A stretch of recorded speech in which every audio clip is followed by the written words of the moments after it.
Hello from ABA Annual Meeting 2017 in New York City. I'm Laurence Colletti. I'm Talmage Boston. I'm Jim Conroy. I'm Evan Thomas. And we're on the road with Legal Talk Network.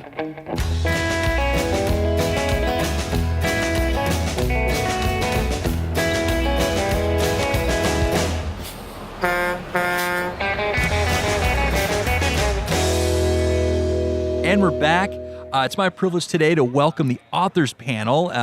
Their session that they were speaking at was called The Law as a Platform for Writing. So welcome, gentlemen. We're glad to be here. Excellent, excellent. So all of you have some legal experience, and we'll get into that in a little bit, and all of you are authors. And so let's start with the bio. That's probably the best place to begin here. So Talmage, you've been on the air before. You were, of course, on our ABA Journal Modern Law Library with Lee Rawls, but let's start with you. Well, 6 years ago at the ABA annual meeting, we did our first lawyer authors panel. We started with Scott Turow, Jeffrey Toobin, and Stephen Carter, and it proved to be such a popular program, very well attended, better attended than almost every program at the convention. So it became an annual function. So this is the 6th year in a row. We've never duplicated a lawyer author, and we're excited about this year's panel with Evan Thomas, Jim Conroy, and Steph Cha. Excellent. James. Is it Jim or James? Jim. Jim.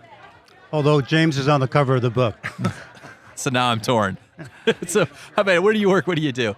Well, I've been a lawyer for 35 years. I'm semi-retired now.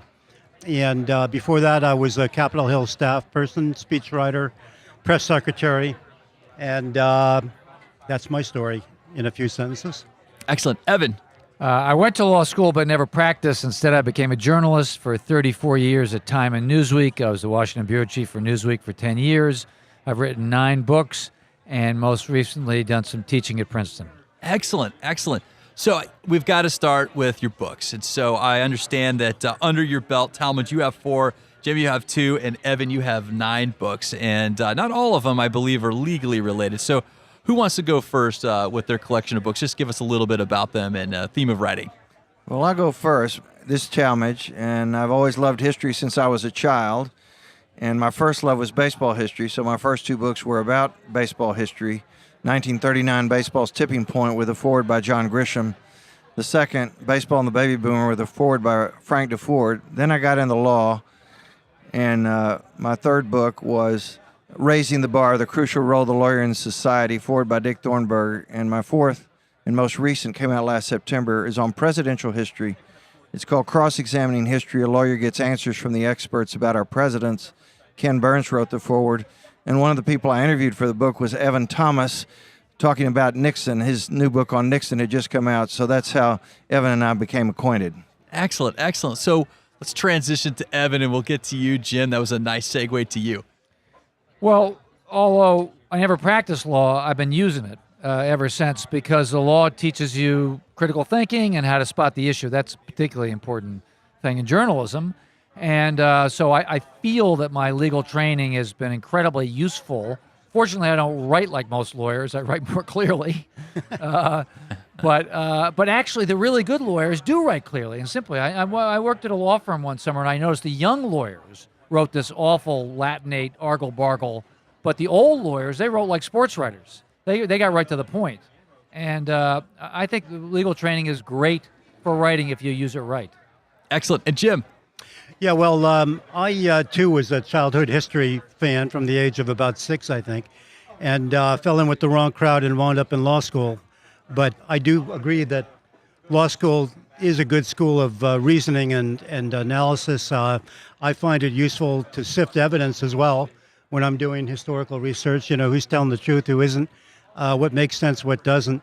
My first book was about Lincoln and the Hampton Roads Peace Conference of 1864, which was Lincoln and William Seward, both of whom were lawyers, sitting down with 3 very senior Confederate leaders, all 3 lawyers, in an effort to try to negotiate an end to the war with what we know to be lack of success, but it was an interesting story. And that's called Our One Common Country. And the second book is Lincoln's Whitehouse, which pretty much speaks for itself, and an effort to kind of recreate everyday life in Lincoln's world in the White House during the Civil War years. So at Talmage, I understand that Jim received an award for his Lincoln's White House book. Can you tell us a little bit about that? Yeah, the biggest award somebody who's writing about Lincoln can get every year is the Lincoln Prize. And so Jim's book won the 2017 Lincoln Prize. To give the audience an idea, last year there were 149 books written about Lincoln, and so they're all theoretically eligible for the award.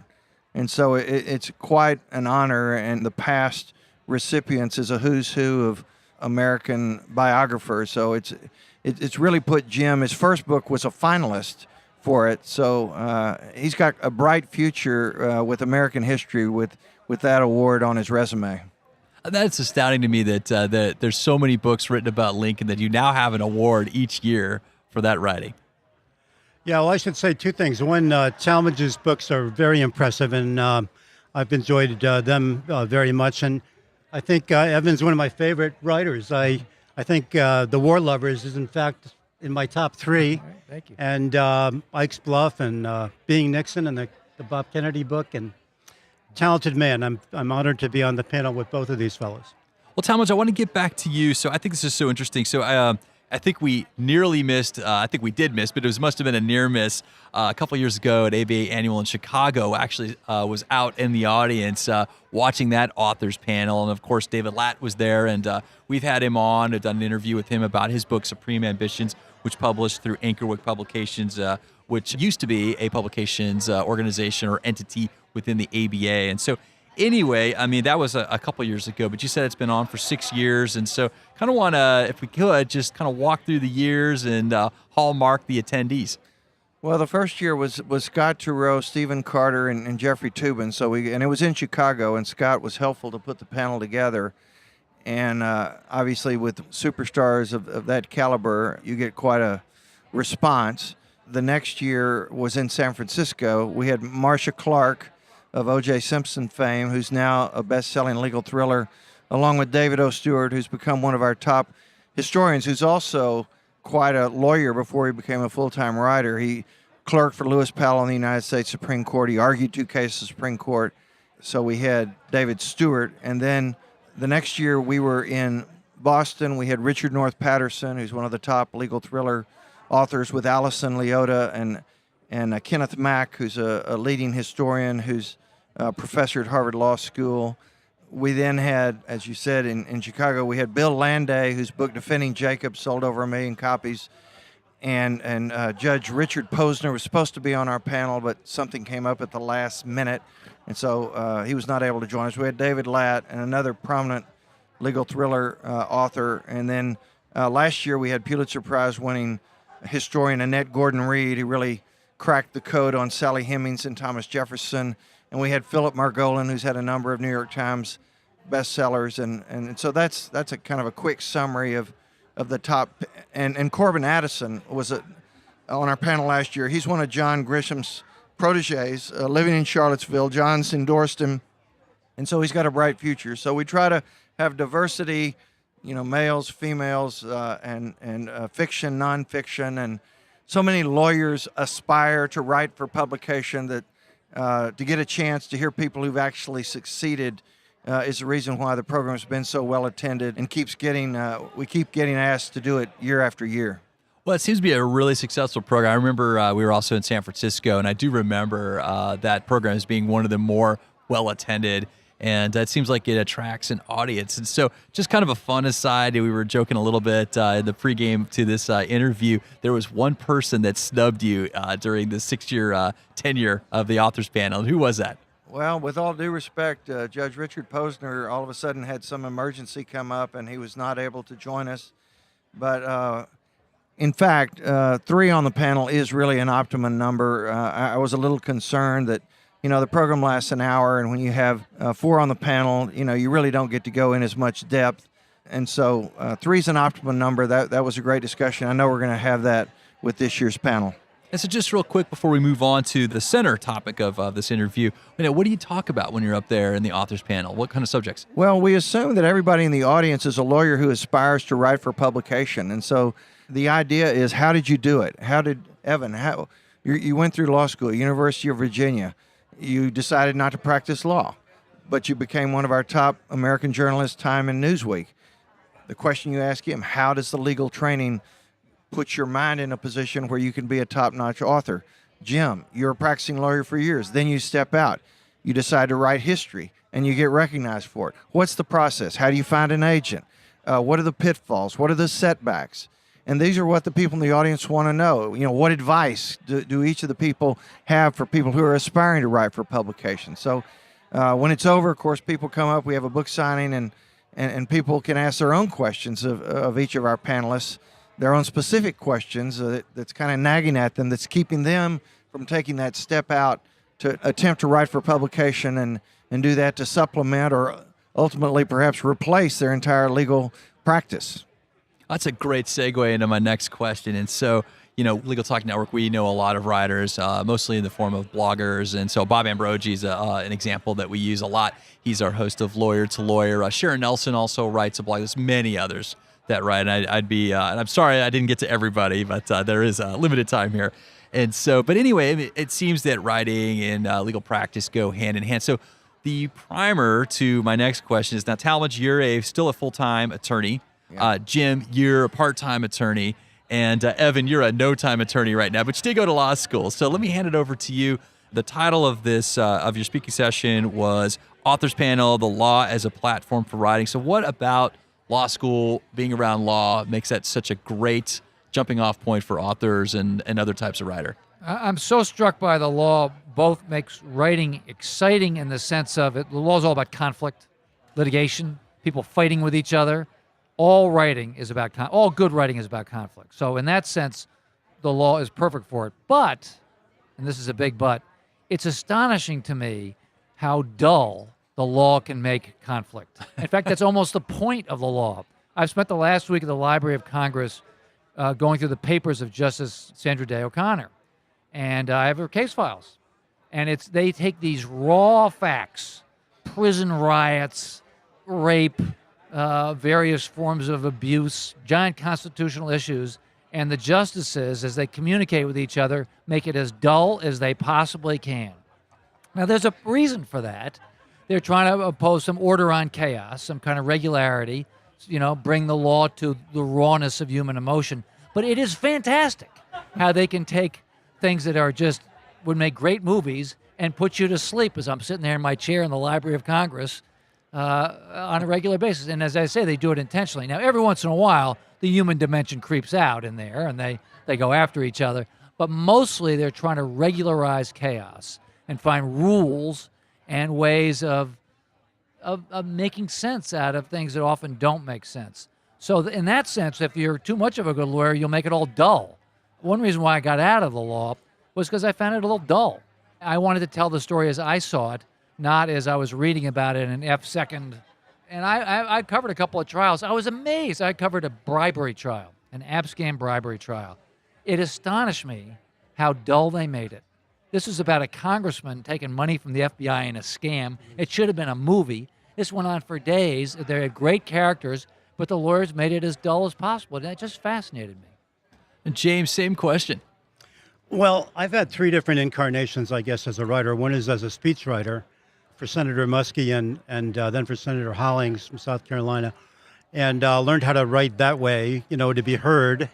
And then as a litigator, I was a brief writer to be read by judges and other lawyers. And picking up on Evan's comment, I deliberately avoided the wherefores and the heretofores and the hereases and all that sort of stuff, and started right out with a punch on the nose if I could to try to grab people's attention. And now that I'm writing books, it's a third way of life as a writer, and I think that's been helpful. Was there a particular moment when it bridged a gap in your mind? It's like, I think I'm going to back away a little bit from the practice of law and become a full-time author. Yeah, I thought about that from the day I started law school, actually. Before that, I wanted to be a history writer or historian from childhood, and for one reason or another, I just didn't do that. But I've always had it in the back of my mind, and I get the point where at least I got sort of burned out as a litigator, which you do after 32 years of combat, I think. At least I did. And now I sort of keep a hand in, but it was a good segue for me in my third or fourth act, however you look at it. How about you, Talmage?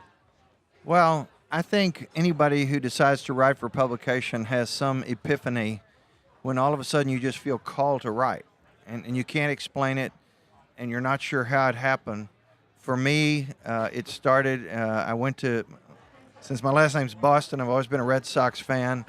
I went to the Hall of Fame induction for Carl Yastrzemski, my all-time favorite player. And on the airplane back to Dallas, after it was over, I started writing about baseball history and the Hall of Fame, and that ultimately became my first book about 1939, the year the Hall of Fame opened, and Lou Gehrig stopped his streak, and Little League was formed, and things like that. And once you start writing, until then, you've never really found the right outlet for your creative juices. And if you're a writer, that's where those juices flow. They come out of your mouth, they come out of your hand, out of your pen, onto the page, and it's hard to explain. And when you sit down, you don't know often exactly what's going to come out, and you feel like you're really using your imagination, and it's just so much fun. And particularly when you get a good public reception that makes you want to keep on doing it. And so that was really the path that I followed. So Jim and Talmage, and you guys are both litigators, are and were both litigators. Did you find that experience, did you find that would help generate writing, talent, or writing skill, or did it bring something out inside of you, all those experiences you pulled from being a litigator? Did that find a way into your writing? Evan said it best, that it's all about conflict. Every lawsuit is a conflict. And people who could not work out their conflict, if they could work it out, they never would have sued each other. And so that does bring you into the crossfires of people in conflict. And some people view those conflicts with kind of a dull state of mind. Some people see the excitement, the adventure, and it's up to you to produce words that capture that excitement that so often is missing unless a top writer is addressing it. And so, yeah, day in, day out litigation, conflict does enhance your sense of the potential drama in the human situation. And so, yeah, that's definitely helpful. What do you think, Jim? Well, an older lawyer told me one time there were 3 ways to go with a brief. One was to cite the facts, the other was to cite the law, and the third was to pound the table, and depending on the nature of the case. And I found it very useful to learn how to assemble facts and the law and pound the table a bit and weave it all together and try to make a compelling argument out of it. And I think it is a good, background and training for any kind of writing. So, Evan, back to you. You mentioned how the law portrayed things in the most boring way imaginable as part of your inspiration. But what about from your legal chops back in law school coming out? Do you pull upon any of those experiences to generate your writing? Well, one thing, constitutional law, the 14th Amendment is sort of the basis of everything. Equal protection and due process. And so I've used that. I took constitutional law from J. Harvey Wilkinson, who's now a federal judge at UVA Law School, and a long time ago, 40 years ago. And that basic understanding of what equal protection is something I've been using ever since. More broadly, though, really good lawyers, I think, good trial lawyers are great storytellers. That's what they're doing. They're telling a story. Now, I've seen and read about some pretty bad storytellers, lawyers who are all over the place and use way too much evidence and circled the airport and basically put everybody to sleep. But the great storytellers, I wrote a book about one of them, Edward Bennett Williams, possibly the greatest, you could argue, really, the greatest lawyer of the 20th century. He was an unbelievable storyteller. And when he went before a jury, he knew he was basically telling them a story. Even when he was arguing before the Supreme Court, you can go listen to these Supreme Court arguments, and most of them are dull and confusing. Not Edward Bennett Williams. It's like he's in a criminal courtroom. He's very colloquial. He's very to the point. He's funny. Now, it takes a lot of confidence and chutzpah to do that, and maybe only Williams could get away with something like that. And it just seems to me the really great lawyers are great storytellers. That's interesting you say that. It's a little bit ago now, but we had the Trial Lawyers Hall of Fame on. And, of course, one of the main trial attorneys was Fred Levin. And he wrote a book called And Give Up Showbiz. And it was about his career. And I think it may have been ghostwritten, but it was about him. That was one of the things that he talked about was as a trial lawyer, you do have to be a good storyteller. It's how you reach out to people. And he said when he became successful, and I'm paraphrasing here, is when he became the most successful is when he was able to relate to people. So And kind of back to you guys, that ability to relate to others in the courtroom, are you finding that helps you connect with your reader? Well, juries are real people, and therefore they're capable of going to sleep when they're bored. And so if you're going to be successful, you better have some snap, crackle, pop in your presentation.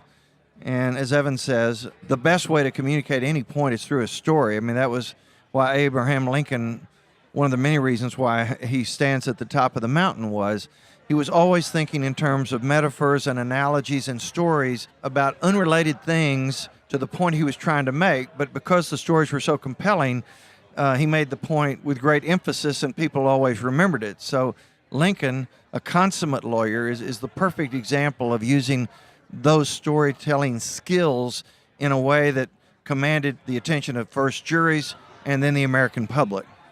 So my second to last question for you, and we kind of got into it a little bit. So what I'd like to do is leave the audience with your favorite legal book that's not yours, okay, legally related text, or not a text, but a novel or writing, your favorite that's not yours. But and then I'd also like you to share a non-law one that's your favorite as well. So Talmage, why don't we start with you? Well, I love John Grisham, and of course he's by far the most successful lawyer author. And his book, The Appeal, I thought demonstrated more powerfully than anything else the evils of partisan political election of judges, and how so many of our states, including Texas where I live, have those elections such that our judges become politicians and they run in very expensive political campaigns, and so they become bought and paid for, and their point of view are not impartial, but they're partial in favor of the people who supported their elections. And so that is my favorite legal book to really make a point about really, in my mind, the greatest weakness about our current American judicial system. And then, my other favorite book, of course, is most lawyers' favorite book, is To Kill a Mockingbird, and the story of Atticus Finch, who is still the great role model for our profession. And that book is so timeless and caused people my age, of my generation, to want to grow up and be Atticus Finch and be that moral conscience for the community. And that's what I aspired to ever since I saw that movie and read the book. Excellent. And how about a non-legal book? Oh, gosh. I guess my favorite non-legal book that comes to mind is I guess, tied into law is any top biography of Abraham Lincoln, just because he's in a class by himself. I have this speech I give called The 10 Commandments of Presidential Leadership, and I identify a different president for each leadership commandment. And I tell people Lincoln was A+ in all 10 categories. He is so far superior to everybody else. And every time I read a new Lincoln biography, it's like reading the Bible. I'm picking up new information, new insights, and that's the beauty of studying Lincoln. Jim, same question. Favorite legal, favorite non-legal book? Well, I don't read a lot of legal books, but the one that had the biggest influence on me was Scott Turow's 1L, which was a journal pretty much of his first year at Harvard Law School. And that drew me into law school, so I suppose that's my favorite legal book. And non-legal book, measured by the number of times I've read it, I'd have to say The Great Gatsby. I always tell people coming out of the movies a couple years back when they did the remake of The Great Gatsby, a young couple behind me, and one guy says to his girlfriend, "Well, that was a lousy movie." And she said, "Yeah, but you should have read the book. That stunk even worse." Evan, same question. For a legal book, A Civil Action by Jonathan Harr, which takes a very tangled case but is an incredible story. That is a good one. And just a wonderful one. I taught it, actually, in college. For more generally, I think All the King's Men by Robert Penn Warren just captures politics and really human nature in all of its essence. Excellent. Last question for you guys to close it out. If our listeners want to follow up, learn more about what we discussed today, including getting into writing themselves if they're an attorney, how can they reach you? And let's start back again with Talmage. Well, I'm a lawyer in Dallas, and I'm currently at the Winstead Law Firm. I've got a website, talmageboston.com, that has all my contact information, so I'd love to hear from anybody who's interested in pursuing writing. And Jim? Well, I'm still practicing in Boston at a little boutique litigation firm that my partners and I started 25 years ago called Donnelly, Conroy, and Gelhaar in Boston. And my website is James B, as in boy, Conroy.com. And Evan? I can be reached through my publisher, Random House, Evan Thomas at Random House. You can just call the PR people there. Well, we've reached the end of the road for today's episode, but I want to thank our guest gentlemen for joining us today and also our listeners for tuning in. And if you like what you heard today, please rate us an Apple Podcast. We'll see you next time for another episode of On the Road with Legal Talk Network. Thank you, guys. Is that okay? We get on time? If you'd like more information about what you've heard today, please visit LegalTalkNetwork.com. Subscribe via iTunes and RSS. Find us on Twitter and Facebook, or download our free Legal Talk Network app in Google Play and iTunes. The views expressed by the participants of this program are their own and do not represent the views of, nor are they endorsed by, Legal Talk Network, its officers, directors, employees, agents, representatives, shareholders, and subsidiaries. None of the content should be considered legal advice. As always, consult a lawyer.